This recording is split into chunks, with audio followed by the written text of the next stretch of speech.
My name is Sydney Mitchell, and at 11 years old, I learned that food was a luxury.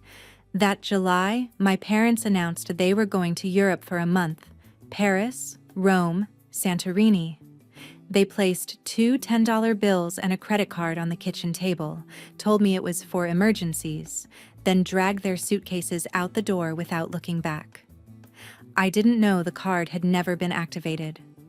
I also didn't know that 30 days later, when they returned and threw a party to show off their European vacation photos to 40 guests, the police would walk into our living room. But that's the ending. Let me tell you how it started. From the day they left, and the door closed behind me. The Mitchell family lived in a 2-story house in suburban Denver. The front lawn was perfectly trimmed. 2 cars sat in the garage, a white SUV for Mom, a black sedan for Dad. Everything was beautiful. Everything was in its place. My mother, Diane Mitchell, had 12,000 followers on Instagram. She posted family photos every week: Sunday dinners, weekend getaways, Christmas trees. "Blessed," she'd write. "So grateful for my little family." But if you looked closely, you'd notice something. I was rarely in those photos. My father, Greg Mitchell, worked long hours at an insurance company. He came home at 7, ate dinner, watched the news, went to bed. When Mom said something, he nodded. When Mom decided something, he agreed. He wasn't a bad person, he just wasn't present. I'd learned to take care of myself early, making my own breakfast since I was 8, walking to school alone, signing permission slips when Mom forgot. She called me the quiet one in front of guests. "Sydney doesn't need much attention," she'd say with a light laugh. "She likes being alone. Right, sweetheart?" She never waited for an answer. I would nod. Because if I didn't, Mom would sigh like I'd just ruined her entire day. I was used to being invisible. I thought it was normal. I thought every kid existed on the margins of their parents' lives, trying not to be a bother, trying to be good enough to be loved. But I never thought they would actually disappear. 2 weeks before they left, Mom called me downstairs. She was sitting on the couch, laptop open, the screen showing a flight booking website. Dad stood by the window, staring at the yard, saying nothing. "Sydney," Mom said, her voice light as if announcing what's for dinner. "Your father and I need a break. A month in Europe. Paris, Rome, Greece. You're 11 now, old enough to stay home." I stood frozen. "Who will I stay with?" I asked. Mom didn't look up. "You'll stay alone. What's so hard about that?" "But a whole month?" "Sydney." Her voice sharpened. "Don't be dramatic. You know how to take care of yourself. I've taught you everything." I looked at Dad. He was still facing the window, his back to me. "Can Grandma come stay?" I asked. "Or Aunt Ruth? Grandma's busy." Mom cut me off. "And Ruth?" She paused, lips pressed tight. "You know I don't speak to her." I didn't know why Mom hated Aunt Ruth. I only knew she hadn't been allowed in our house for 5 years. Mom stood up, pulled 2 $10 bills and a silver plastic card from her purse. She placed them on the table in front of me. $20 for snacks if you need them, and this card is for emergencies. She looked at me, eyes cold. "Don't use it unless the house is on fire. Understand?" I nodded. "Good." She turned back to her laptop. "Flight's Monday morning. We'll be back in exactly 1 month." I picked up the money and the card, walked upstairs. I didn't know that credit card had never been activated. Monday morning, I stood at the door and watched them leave. Mom wore a floral dress, hair freshly done, pulling a brown Louis Vuitton suitcase. Dad carried 2 bags, loading them into the Uber waiting at the curb. "Remember to lock up," Mom said without turning around. "Don't bother anyone, and remember, you're old enough now." They got in the car. The car pulled away, disappeared around the corner. I stood at the door for 5 more minutes, as if they might come back and say it was all a joke. They didn't come back. That first night, the house was so quiet I could hear the refrigerator humming, the clock on the wall, the wind outside the window. I lay in bed, eyes open, staring at the ceiling until 3 in the morning. The next morning, I opened the refrigerator, nearly empty. Half a carton of milk, 4 eggs, a loaf of bread 2 days past its expiration date, some jars of tomato sauce, no meat, no vegetables, nothing that could be called a meal. I counted my money. 2 $10 bills. $20. I did the math. 20 divided by 30 days. 66 cents a day. Maybe if I just eat less, I told myself. I pulled out the credit card, tried to order pizza online, entered the card number, hit confirm. Transaction declined. I tried again. Declined. I called the hotline printed on the back of the card, followed the automated prompts. This card is not activated. Please contact your bank for assistance. I looked at the 2 $10 bills on the table. That was all I had. And my parents were in Paris. Day 3, I walked to the grocery store down the street. I stood in the aisle, calculating every cent. Ramen noodles, 79 cents a pack. White bread, $1.29. Peanut butter, $2.99. I bought 6 packs of ramen and a loaf of bread with my first $10. Got back $2.62 in change. The cashier looked at me. Shopping alone, sweetie? My mom's waiting in the car, I lied. Back home, I rationed the ramen. 1 pack split into 2 meals. Half a pack with hot water for breakfast, the other half for dinner. Day 5, I tried calling Mom. 3 rings. 4. 5. Hello? Her voice, distant, music playing in the background. Mom, the credit card doesn't work. I don't have money for food. Sydney, she sighed. You're being dramatic again. You have $20. You can eat less. I'm at a restaurant. Stop calling. But Mom... Click. She hung up. I sat down on the kitchen floor, back against the empty refrigerator, and cried. That night, I opened Mom's Instagram. New post. Mom standing in front of the Eiffel Tower, beaming, holding a glass of champagne. Caption. Paris, je t'aime, living my best life. 123 likes. 15 comments. So gorgeous. You deserve this. Goals. I stared at that photo for a long time. Then I grabbed the old iPad Mom had given me last month. The one she didn't need after buying a new one. I opened the camera. Hit record. Today is day 5, I said, voice shaking. Mom posted a photo from a Michelin star restaurant. I ate half a pack of ramen. I didn't know then that someone was watching. Just not in the way I expected. Day 7, Mr. Harold knocked on my door. Harold Jensen lived in the blue house next to ours. 70 years old, widower. Lived alone with an old cat named Whiskers. He'd wave at me when I walked to school, but we'd never really talked. I opened the door, trying to look normal. Hey there, kiddo, Mr. Harold said, looking me up and down. I noticed your parents' cars haven't been around for a few days. Everything okay? Yes, sir. They're on a business trip. Business trip? He raised an eyebrow. Who's watching you? I wanted to lie, but I was too tired, too hungry. My lips were cracked, my face pale, and I knew he could see it all. I'm fine, I said, but my voice trembled. Mr. Harold was quiet for a moment.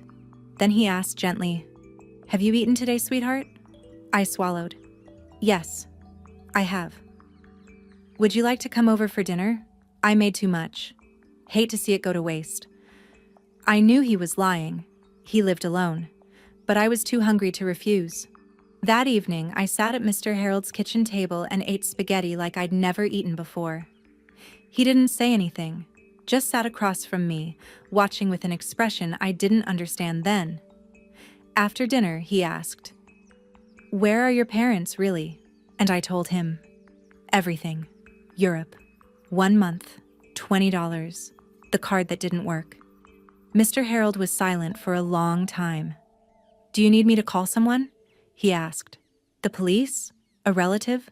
No, I almost shouted. Please don't.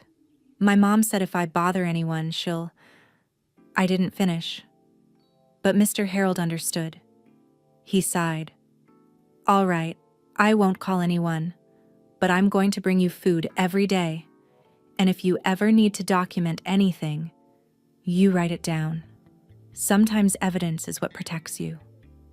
Mr. Harold kept his silence for 10 more days, until silence was no longer an option. Week 2, summer school started. Mom had signed me up months ago, not because she wanted me to learn, but because she didn't want me lounging around the house. Now I understood. She needed me somewhere, so no one would ask why I was home alone. First day, I arrived late. Clothes wrinkled. I didn't know how to use the washing machine. Hair tangled. No one to help me brush it. Dark circles under my eyes. I still couldn't sleep. Mrs. Patterson, my homeroom teacher, watched me walk in. Sydney, are you feeling all right? Yes, ma'am. She didn't say anything else, but I felt her eyes on me all through class. Day 3 at school, I nearly fainted during math.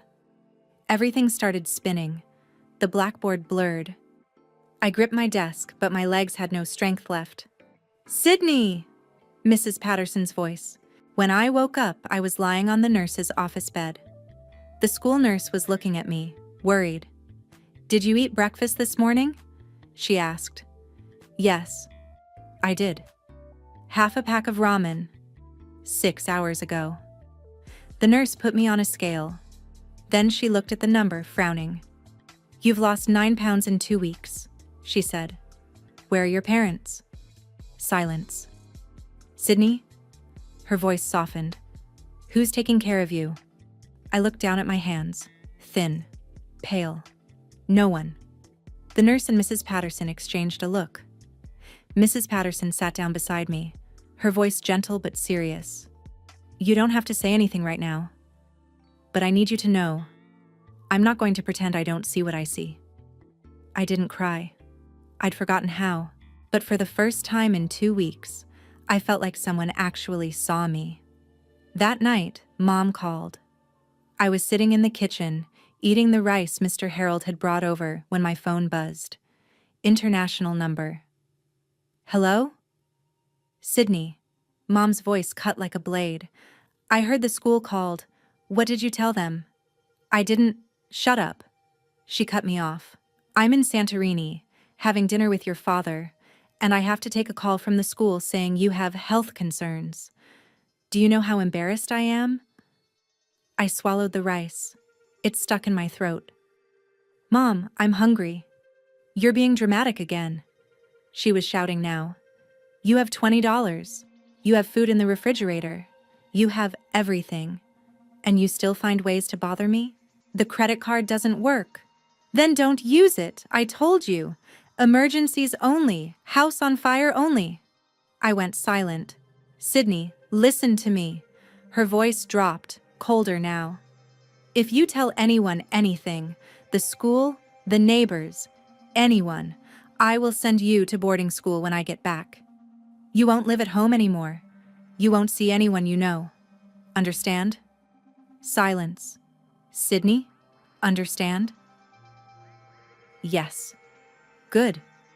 I heard Dad say something in the background, but he didn't take the phone. Didn't ask if I was okay. Don't call again. I'm trying to relax. Click. I set the phone down. My hands were shaking. I opened Mom's Instagram. New photo. Mom and Dad in front of a Santorini sunset, smiling radiantly. Caption, sunset dinner with my love. I grabbed the iPad, hit record. Mom just called, I said, my voice no longer shaking, just hollow. She threatened to send me to boarding school if I tell anyone. She said I'm being dramatic. I paused, looking straight into the camera. I'm not being dramatic. I'm starving. And she doesn't care. That night, I decided, if no one would believe me, I would have evidence that would make them believe. From day 18, I recorded videos systematically. Every morning, I woke up, grabbed the iPad, and started filming. Day 18. I opened the refrigerator, pointing the camera inside. 2 eggs left, half a loaf of bread. Ran out of milk yesterday. I filmed the bathroom scale. 84 pounds, down another pound from last week. I screenshot Mom's emails. Stop bothering me, I'm on vacation. And read them aloud on camera. I kept a written journal too, each page clearly marked, date, meals, how I felt. Day 19, ate 1 egg and half a pack of ramen. Mom posted a photo eating oysters in Monaco. Comment, living the dream. I'm living a nightmare. Day 20, stomach hurt all day, no food left. Mr. Harold brought a sandwich. Don't know how to thank him. Day 21, school emailed Mom. She didn't respond. Mr. Harold watched me getting weaker each day. You have to let me help, he said one evening, voice worried. I can't just stay quiet forever. You promised. I know. He sighed. But you're not okay. I'm going to call the school. I won't give details. I'll just tell them someone needs to check on you. I wanted to argue, but I was too tired. Okay, I said, but don't tell them your name. The next morning, Mrs. Patterson received an anonymous call. A concerned neighbor, a student named Sydney Mitchell, needed checking on. She looked at the notes she'd been keeping. Dates, symptoms, what I'd said. Everything she'd observed over the past 2 weeks. She knew she was a mandatory reporter, and she knew she couldn't stay silent any longer. Day 20, I received an email from the school. We need to speak with your parents. If we cannot reach them within 48 hours, we will be required to notify the authorities. The principal called Mom on the international emergency number. I wasn't there for that call. But later, Karen, the woman who would change everything, told me what happened. Mrs. Mitchell? This is Principal Davis from Westbrook Academy. What is it? Mom's voice was sweet, concerned mother mode activated. Did Sydney do something? We're concerned about Sydney's health. She's showing signs of malnutrition. Oh goodness, Sydney's being dramatic again. Mom laughed lightly. She's an imaginative child, you know. There's a babysitter staying with her, Mrs. Johnson. She comes by every day. Could you give us Mrs. Johnson's contact information? A beat of silence. Let me look it up. I'll send it right over. She never sent it. The principal waited 24 hours. No Mrs. Johnson's number. No one to verify. Meanwhile, the school nurse filed an official medical report. Sydney Mitchell, age 11, lost 9 lbas in 3 weeks. Signs of malnutrition. Parents unreachable. Investigation recommended. A mandatory report was submitted to Colorado Child Protective Services. A case was opened. A caseworker was assigned. Her name was Karen Oyalaran. That night, Mom sent me an email. Subject line empty. Just 1 paragraph. Sydney, I know the school called. If you say anything, if you embarrass me, I will tell them you're a lying child who needs psychiatric treatment. You'll be sent away, and no one will believe you. Understand? I read the email 3 times. Then I opened the iPad. Hit record. Today is day 22, I said, my voice calmer than I felt. Mom just emailed threatening to tell people I'm mentally ill if I tell the truth. I read the email aloud on camera, every single word. This is evidence, I said. I'm not lying, and I won't be silent anymore. Quick pause. If you're thinking, why didn't Sydney just call the police from the start? Remember, I was 11 years old. I'd been taught that parents are always right, that bothering people is bad, that if I was good enough, I'd be loved. It took 20 days of hunger to understand. No amount of being good would ever make them care. If this story is hitting close to home, hit like and follow so you don't miss what happens next. All right, here's what happened after that. Day 22, Karen Oyalaran came to my door. I'd never met a CPS caseworker before. I expected someone cold, official, scary. Karen wasn't any of those things. She was a black woman in her 40s, wearing a simple blazer and kind eyes. She smiled when I opened the door.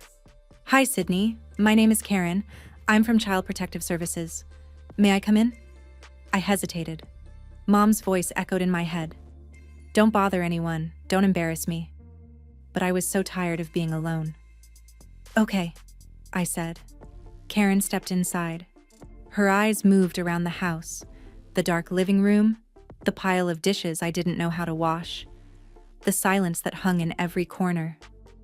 "Your parents are in Europe?" she asked gently. "Yes, ma'am. 1 month. 8 more days until they come back." "Who's been taking care of you?" I looked at the floor. No one. Karen didn't react. No shock, no judgment. She just pulled out a small notebook and wrote something down. "Can I see the kitchen, Sydney?" I led her there. She opened the refrigerator, nearly empty. Just some condiments and a half-eaten loaf of bread Mr. Harold had brought. She looked at the trash can. Empty ramen wrappers. She looked at me. Thin, pale, dark circles under my eyes. "Sydney," she said softly, "do you have anything you want to show me?" I don't know why I trusted her. Maybe because she was the first adult who asked instead of assumed. Maybe because I was desperate. I went to my room and came back with the iPad. "I've been recording," I said. "Every day. In case no one believed me." Karen took the iPad. She pressed play on one of the videos. Me standing in front of the empty refrigerator, reading the date, my voice shaking. When it ended, she looked at me. "You're very brave, Sydney. These videos are important." Then she asked me a question no one had ever asked before. "Sydney, do you want to be safe?" For the first time, I said it out loud. Yes. Karen called Mom the next day. I wasn't in the room, but Karen told me everything afterward. "Mrs. Mitchell, this is Karen Oyalaran from Colorado Child Protective Services." "CPS?" Mom's voice shifted, smooth, warm, the perfect concerned mother. "Oh my goodness. Is Sydney all right? What happened?" "We've received reports of possible neglect. Your daughter has been alone for over 3 weeks." "Alone? No, there must be a misunderstanding." Mom laughed lightly. "Sydney has a babysitter, Mrs. Johnson. Lovely woman. She comes every day to check on her." "I see. Could you provide Mrs. Johnson's contact information?" Pause. "Of course. Let me find it. I'll email it to you right away." She never did. Karen checked. There was no Mrs. Johnson in the neighborhood directory. No one by that name had visited our house. No one could confirm a babysitter existed, because she didn't. Karen filed a subpoena request for Mom's credit card statements, legal, official, through the proper channels. 3 days later, the bank sent the records. Karen sat me down and showed me a printed page. Numbers, dates, transactions. "Sydney," she said carefully, "your parents spent $47,312 in Europe this month. Hotels, restaurants, shopping." I stared at the numbers. "The supplementary card they gave you?" Karen continued. "It was never activated. Not a single transaction. Because it couldn't be used." I knew. I'd always known. But seeing it written on paper, official, undeniable, was different. "They spent almost $50,000 on their trip," Karen said quietly. "And they left you with 20. I didn't cry. I thought I'd forgotten how. But something inside me cracked. "What happens now?" I asked. Karen closed the folder. "Now, we make sure you're safe. And when your parents come home, there will be consequences." Mom called me the night after she spoke with Karen. I was at Mr. Harold's house. Karen had arranged for me to stay there temporarily while the investigation continued. Safe. Fed. But Mom didn't know that. My phone rang. International number. My stomach dropped. Hello? Sydney. Mom's voice was ice. What did you tell them? Mom, do you understand what you've done? She wasn't yelling anymore. That was worse. You're destroying this family. Everything I've built. Our reputation. Our life. For what? Because you couldn't handle being alone for a few weeks? I was starving, Mom. You were fine. Now she was shouting. I gave you money. I gave you a card. I gave you everything, and this is how you repay me? By calling the government on your own mother? I gripped the phone tighter. The card didn't work. You knew it didn't work. Silence. Sydney, listen to me. Her voice dropped. Dangerous.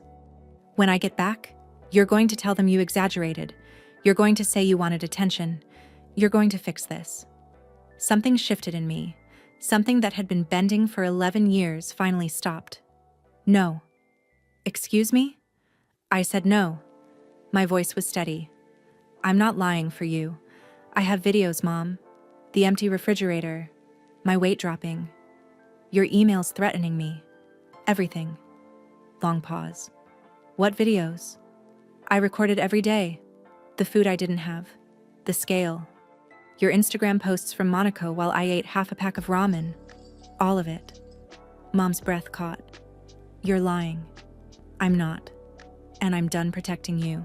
She hung up. I sat in Mr. Harold's kitchen, hands trembling, but not from fear anymore. 3 days later, Mom posted on Facebook. Coming home to my baby girl. Can't wait to throw a party and share our amazing trip with everyone. 40 people RSVP'd, and I knew that party would be where everything ended. The day before my parents returned, Karen came to Mr. Harold's house. She sat across from me at the kitchen table, folder in hand, face serious but kind. Sydney, I want you to know what's going to happen. I nodded, gripping my glass of water. We have enough evidence. The videos you recorded, the medical reports from school, the credit card statements, your mother's emails. She paused. When your parents return, there will be legal action. Legal action? They'll be charged with child endangerment. It's a felony in Colorado. Karen's voice was gentle but firm. The police will be involved. I swallowed. Will they go to jail? That depends on a lot of things. But at minimum, they'll be arrested and processed. And Sydney, you won't be going back to live with them. Not right now. I should have felt something. Relief, fear, anger. Instead, I just felt empty. When? I asked. Tomorrow? When they're home? Karen hesitated. Sydney, your mother is planning a party. A welcome home party, 40 guests. I knew. I'd seen the Facebook post. We've decided to execute the warrant at the party, Karen continued. Not to humiliate them, but because we know they'll be home, there will be witnesses for safety, and... She looked at me carefully. Sometimes, the truth needs to be seen. That night, I couldn't sleep. Mom was at the airport right now, probably complaining about the long flight, probably already planning her outfit for the party, probably thinking about the Instagram caption she'd write. She had no idea what was waiting for her. I looked out Mr. Harold's window at the street. Quiet. Dark. 2 police cars would be parked around the corner tomorrow. The day my parents came back, the Denver sky was perfectly clear. 40 guests were on their way, and so was the truth. The welcome home party started at 5 o'clock. From Mr. Harold's living room window, I watched cars pull up to my house, one after another. Neighbors, Mom's co-workers, friends from her book club, people who had liked her Instagram posts, people who believed in the perfect family. Through our front window, I could see the decorations, balloons, a banner that said, "Welcome home," a slideshow playing on the TV, photos from Europe probably. Mom stood in the living room, wearing a new dress she'd bought in Milan. Hair freshly done, smile radiant, working the room like she was born for it. "Diane, you look amazing. Tell us everything about the trip. We missed you so much." I watched her hug guests, laugh, gesture toward the slideshow, the Eiffel Tower, the Colosseum, Santorini sunsets. Every photo a performance, every smile a lie. One guest asked something. I couldn't hear the words, but I could read Mom's lips. "Sydney? Oh, she's tired. Resting in her room. You know how kids are at this age." She didn't know I wasn't in my room. She didn't know I wasn't even in the house. I watched the slideshow change. Mom and Dad toasting champagne in Monaco. Mom shopping in Milan. Dad on a yacht somewhere blue and beautiful. Not a single photo of me. Mr. Harold sat beside me. "You okay, kiddo?" "I don't know," I said honestly. Then I saw it. A dark sedan pulled up at the corner. Unmarked. Karen stepped out of the passenger side. Two uniformed officers got out of a second car behind her. Mr. Harold put a hand on my shoulder. On the TV inside my house, the slideshow ended. Mom raised her champagne glass, ready to make a toast. The doorbell rang. Mom opened the door with a smile already on her face, probably expecting another guest. The smile froze. Karen Oyalaran stood on the porch in her blazer holding a folder. Behind her, two police officers in full uniform, a woman named Officer Nguyen, and a man named Officer Brooks. "Mrs. Mitchell." Karen's voice was calm, professional. "I'm Karen Oyalaran from Child Protective Services. These are Officers Nguyen and Brooks. We need to speak with you." Mom's face went through 3 expressions in 2 seconds. Confusion, recognition, fury. She settled on a tight smile. "I'm sorry, now isn't a good time. I'm hosting—" "Ma'am, this concerns the safety of your daughter." Behind Mom, the room had gone quiet. 40 pairs of eyes turned toward the door. The slideshow of Europe still played on the TV. Photos of the Colosseum cycling silently in the background. Mom tried to step outside, to close the door behind her. "Perhaps we can discuss this privately." Officer Nguyen spoke. "Mrs. Mitchell, we have a warrant. You and your husband are being charged with child endangerment under Colorado Revised Statute 186401. The words hung in the air. Someone in the crowd gasped. Whispers started. The champagne glasses stopped clinking. "That's ridiculous." Mom's voice was strained, but she was still performing, still smiling. "There's been a misunderstanding. Sydney is fine. She's upstairs right now." "Ma'am." Karen stepped forward. "Sydney is not upstairs. She's been in protective custody for the past 4 days." Mom's smile cracked. "What?" "Your daughter was found malnourished and alone. She documented everything." Karen held up the folder. "We have video evidence, medical records, and financial statements obtained through legal subpoena." The room was dead silent now.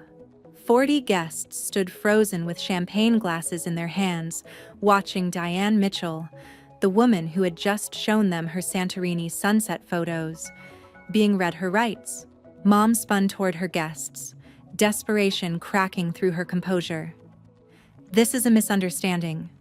Her laugh was too high, too sharp. "Sydney is... She's an imaginative child. She makes things up. There was a babysitter." "Mrs. Mitchell." Karen's voice cut through. "We've verified. There was no babysitter. No Mrs. Johnson. No one visited your daughter for 30 days. That's not... We also obtained your credit card statements through legal subpoena." Karen opened the folder, reading calmly. "You spent $47,312 during your trip. 5-star hotels, Michelin star restaurants, designer shopping." She looked up. "The supplementary card you left with Sydney was never activated. She couldn't use it. You left an 11-year-old with $20 in cash for an entire month." Murmurs rippled through the crowd. Dad, Greg, stood frozen near the TV, face white as paper. He hadn't said a word since the police arrived. "Greg?" One of his coworkers stepped toward him. "Is this true?" He opened his mouth. Nothing came out. A woman in the back, Mrs. Patterson, my teacher, who had been invited because she was a neighbor, stepped forward. "I'm Sydney's teacher," she said, voice steady. "I'm the one who filed the mandatory report. I watched that child come to school hungry, exhausted, wearing the same clothes for days. What you're hearing is an exaggeration. It's what happened." Mom turned on her. "You? You did this?" "No, Mrs. Mitchell." Mrs. Patterson didn't flinch. "You did this." The room went silent. Then Officer Nguyen stepped forward with handcuffs. "You have the right to remain silent. Anything you say can and will be used against you in a court of law?" Mom's legs buckled. No, wait, this can't." Karen looked at Officer Brooks and nodded. "Play it." On the TV, the slideshow disappeared. A video took its place. My face, my voice. Today is day 15. The refrigerator has 1 egg and expired milk. I have $3 left. Mom is in Monaco. My voice filled the living room. On the TV screen, I stood in front of our refrigerator. The same refrigerator these guests had walked past to get their champagne. I opened it on camera. Nearly empty, a single egg, a carton of milk with an expiration date that had passed. "Today is day 15, Video Me said, voice thin and tired. "I don't know how much longer I can do this." The camera showed the bathroom scale, 83 pounds, down from 92 when my parents left. Mom posted a photo from Monaco today. She's eating at a restaurant that costs $300 a plate. My voice cracked. I ate half a pack of ramen, it was the last one. Someone in the crowd, a woman in a blue dress, covered her mouth. The video changed. Day 18. I was reading Mom's email aloud. "Is, stop being dramatic, Sydney. You have everything you need. Don't call me again." My voice was hollow. She wrote this while I was hungry enough to feel dizzy. Another video. Day 22. The email where Mom threatened to call me mentally ill. I watched the room from Mr. Harold's window. I couldn't hear the video from here, but I could see the guests' faces. Horror, disgust, disbelief. Mom was screaming now. "Turn it off! She's lying! She's..." "Mrs. Mitchell." Karen's voice was steady. "These videos were recorded by your daughter on the iPad you gave her. They are date-stamped. They match the medical records from her school. They are evidence." Mrs. Patterson spoke again, addressing the room. "I saw Sydney at school. The weight loss, the exhaustion, the unwashed clothes, it all matches what you're seeing." Mom looked around wildly, at her co-workers, her neighbors, her book club friends. No one would meet her eyes. Even Dad had stepped back from her. I watched my mother standing alone in a room full of people who finally saw the truth. I knew the exact moment it hit her.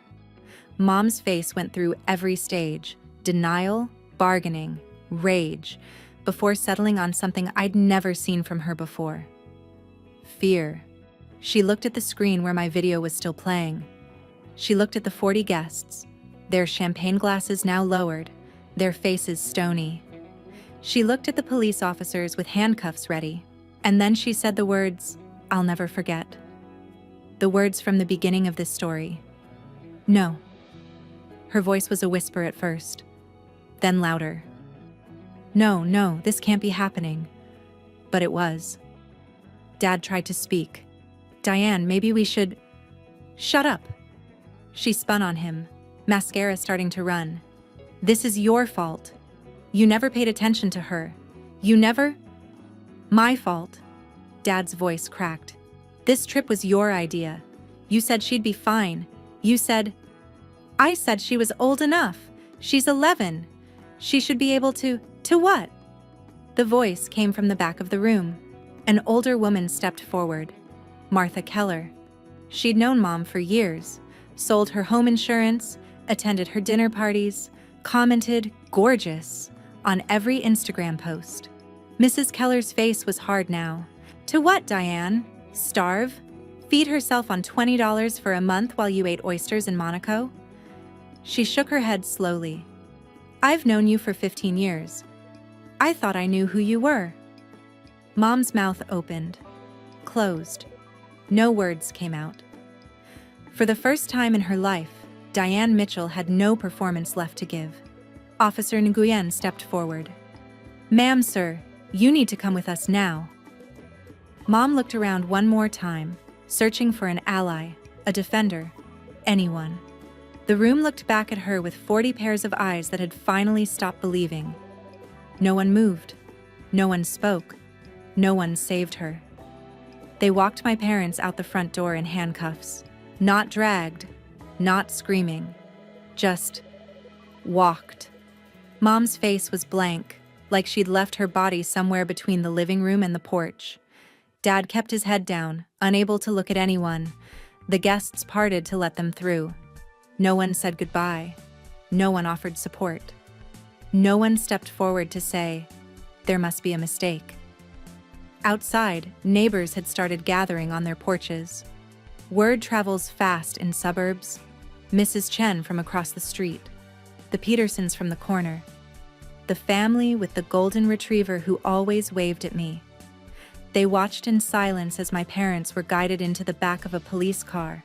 Through Mr. Harold's window, I saw Mom pause before getting in. For 1 second, she looked up. At our house. At the welcome home banner still hanging in the window. At everything she was about to lose. Then the officer's hand guided her head down and she disappeared into the back seat. The car pulled away. I kept watching until the red taillights vanished around the corner. Mr. Harold stood beside me. He didn't say anything, just put a hand on my shoulder. Back at my house, the party was over. Guests were leaving quickly, quietly, heads down. No one wanted to be associated with what they'd just witnessed. The champagne sat untouched. The slideshow had been turned off. The welcome home banner fluttered in the breeze from the open door. Karen appeared on Mr. Harold's porch a few minutes later. She knocked softly. Sydney? She stepped inside. How are you feeling? I thought about it. I can breathe, I said finally. For the first time in a month, I can actually breathe. Karen nodded. That's a start. Outside, the streetlights flickered on. The police cars were gone. The neighbors had gone back inside. And I was still here. Before I continue, I know some of you are thinking, does Sydney regret it? She's still her mother after all. The short answer, no.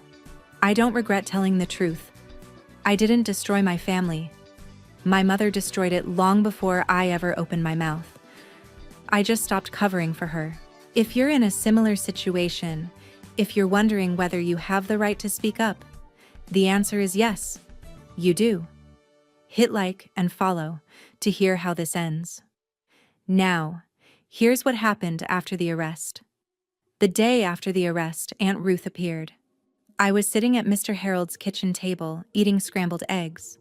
Real scrambled eggs with cheese and toast, when there was a knock at the door. Mr. Harold answered it. A woman stood on the porch, mid-30s.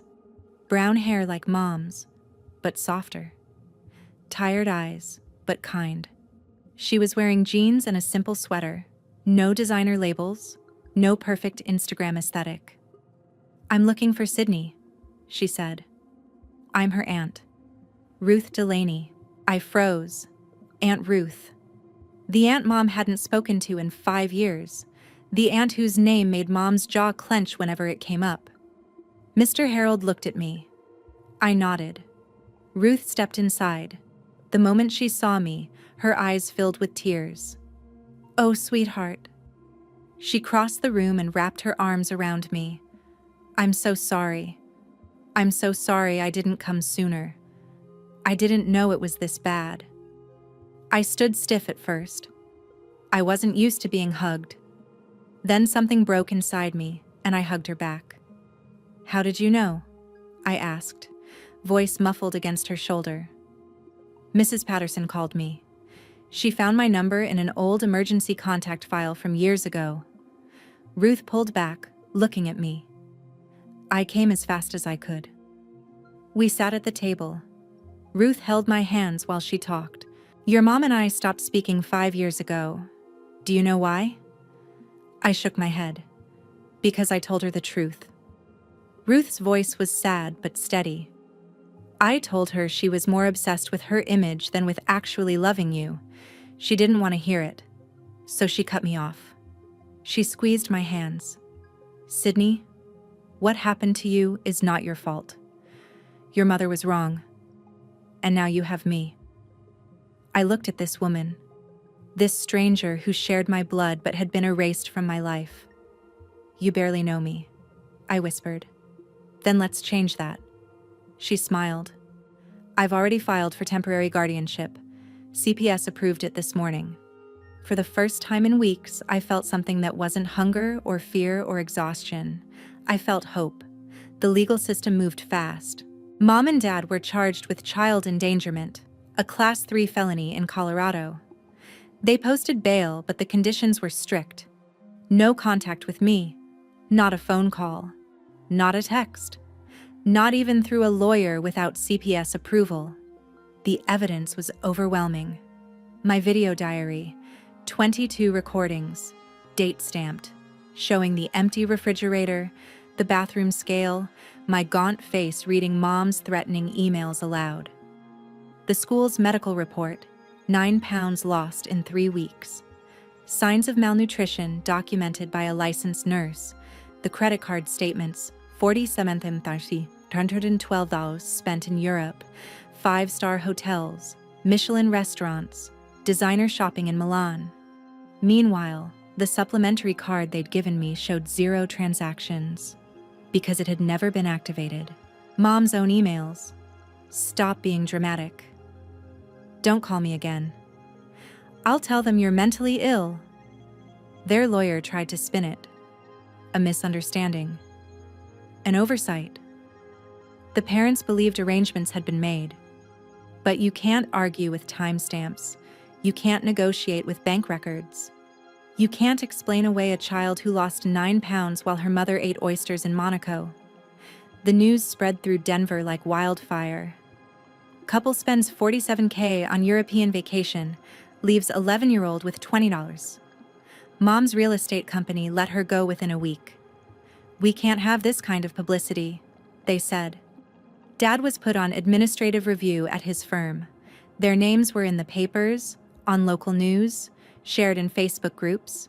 The Instagram account, the one with 12,000 followers, the one full of blessed and grateful, was deleted. But screenshots had already spread everywhere. A week after the arrest, Mom called me through her lawyer's number.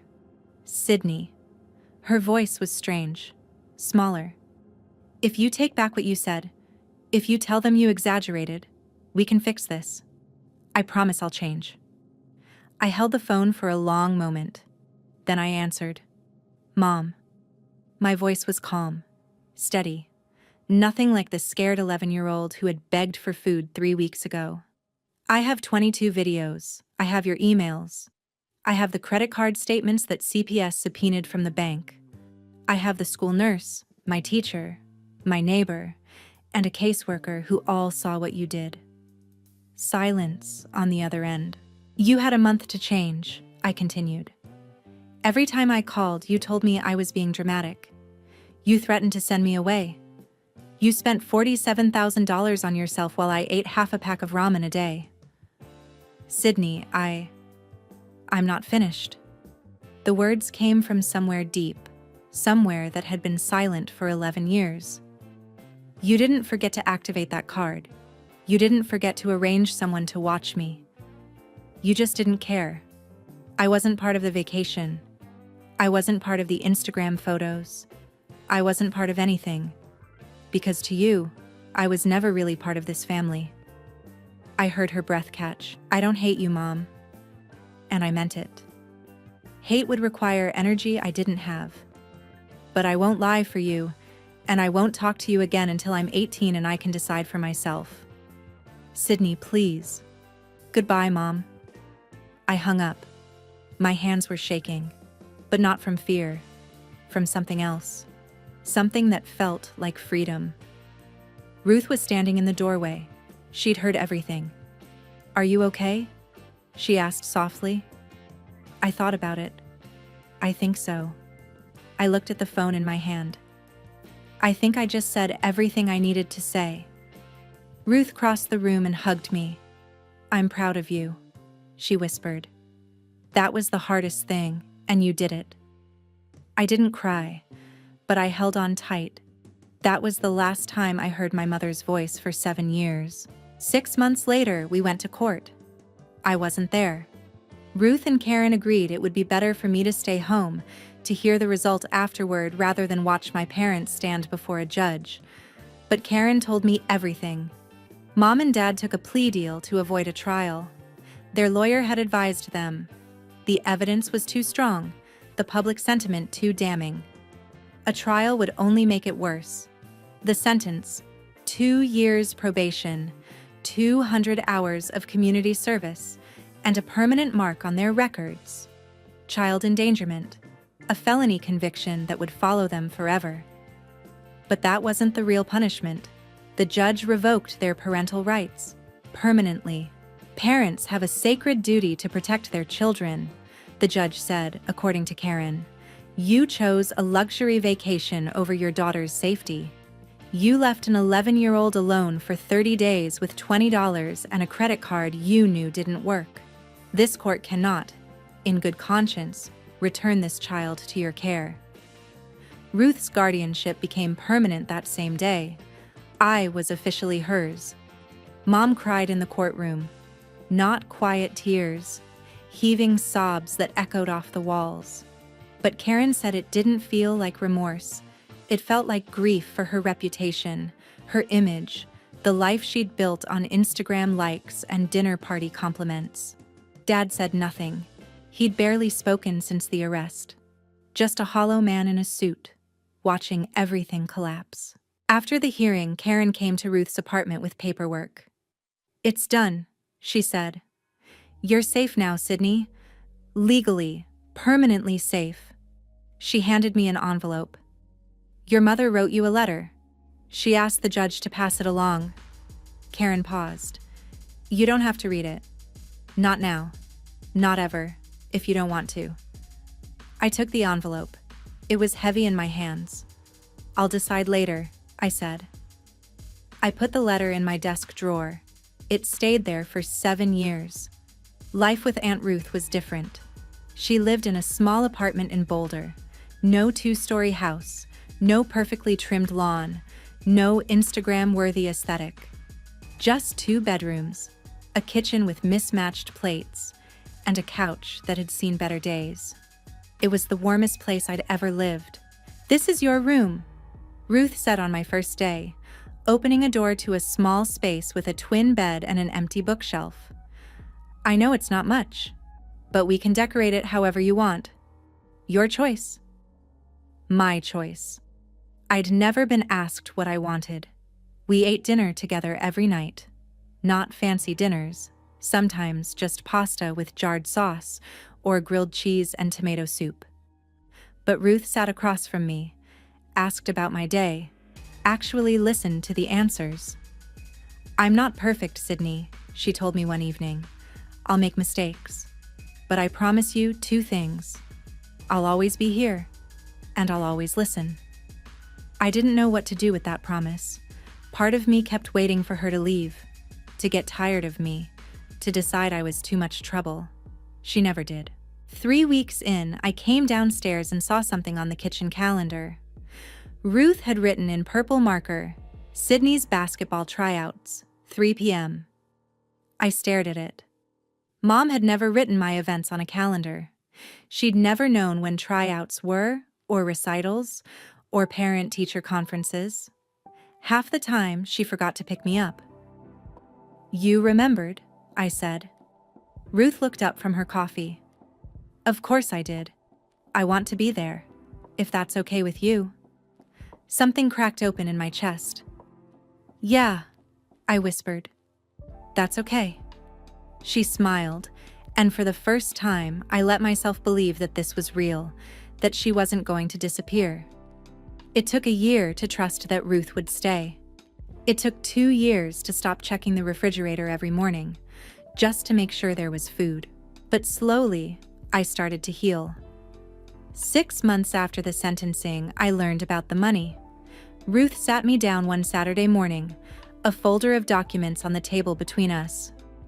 "Sydney, there's something you need to know about your grandmother's estate." I blinked. Grandma Eleanor had died when I was 7. I barely remembered her. "She left a college fund in your name. Your parents couldn't touch the principal, but they were supposed to manage it for you until you turned 18. Ruth opened the folder.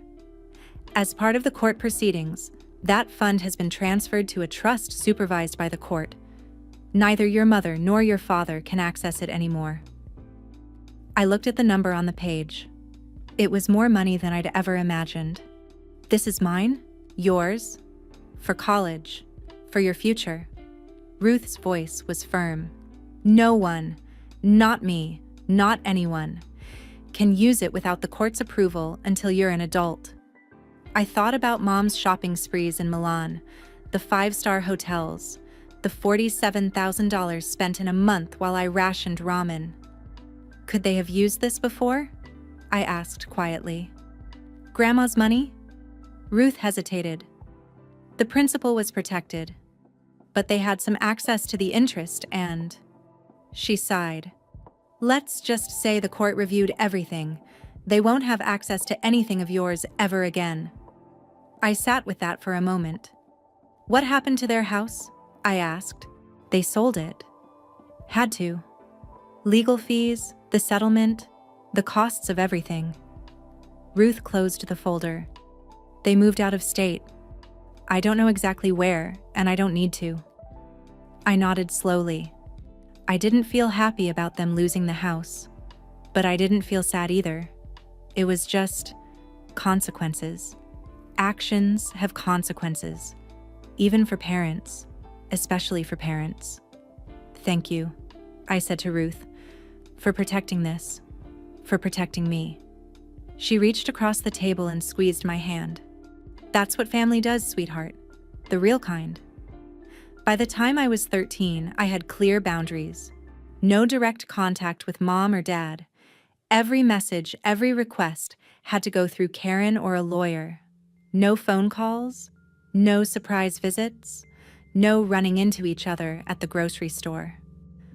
The first year, Mom tried. Letters forwarded through her attorney. Requests to Karen for just a short phone call. Once, she showed up at Ruth's apartment building. The security guard turned her away. Each time, I said no. My therapist, Dr. Reeves, who Ruth had found for me, helped me understand why. "You're not punishing them, Sydney," she said during one of our sessions. "You're protecting yourself. There's a difference." "But she's my mother." I picked at the edge of the couch cushion. "Isn't there some rule that says I have to forgive her?" Dr. Reeves leaned forward. "Forgiveness isn't something you owe anyone. It's a choice you make for yourself when you're ready. If you're ever ready." She paused. "And even if you do forgive someone someday, that doesn't mean you have to let them back into your life." I thought about that for a long time. "So, I can forgive her without seeing her? You can forgive her without ever speaking to her again, if that's what you need. Forgiveness isn't a ticket that lets someone back into your life. It's just letting go of the weight. For yourself." I nodded slowly. "I'm not ready," I said. "Not yet." "That's okay." Dr. Reeves smiled gently. "You don't have to be." 7 years later, I received a letter. Not through a lawyer this time. Just a plain envelope in the mailbox, forwarded from an address I didn't recognize. The return address was in Arizona. Mom's handwriting. I held the envelope for a long time before I opened it. I was 18 when I finally read both letters. It was August. I was packing for college. Full scholarship, pre-law program, a future I'd built myself. My dorm room was waiting. My new life was waiting. But first, I needed to close this chapter. I sat on my bed in Ruth's apartment, my room now, with posters on the walls and photos of me and Ruth at basketball games, and my bookshelf full of worn paperbacks. I had both envelopes in my hands. The first was from 7 years ago, the one Mom had written after sentencing. I opened it. Sydney. I know I was wrong. I don't know how to apologize because no one ever taught me how. My mother left me too, you know? Left me with relatives for months at a time while she traveled with her new husband. I thought that was normal. I thought children were supposed to be fine on their own. I'm not asking you to forgive me. I don't deserve that. I just want you to know that I'm in therapy now. I'm trying to understand why I am the way I am. And if you ever want to talk, I'll wait, however long it takes. Mom, I read it twice. Then I opened the second letter, the one from a few months ago.